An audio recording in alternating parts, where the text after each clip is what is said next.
Сәлем достар! Бүгін сіздермен біз мынадай өте әдемі, оп-оңай жасалатын бантик дайындайтын боламыз.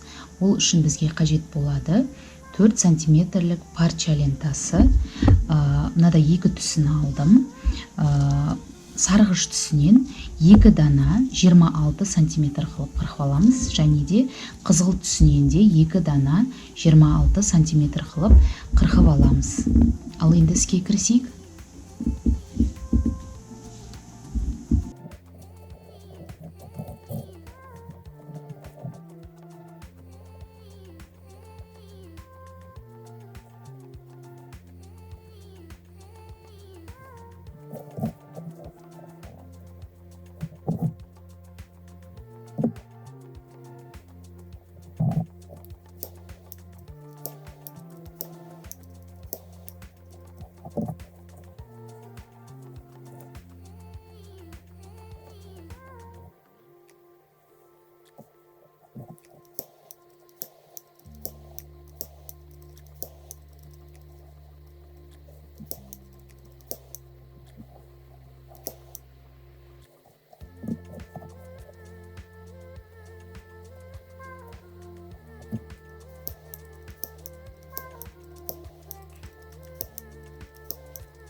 Міне достар, осымен біздің бантигіміз дайын болды.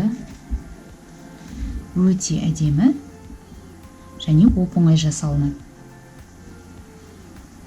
Егер де менің жасаған бантигім сіздерге ұнаса, менің каналыма тіркелуді ұмытпаңыздар және де пікір қалдыра кетіңіздер.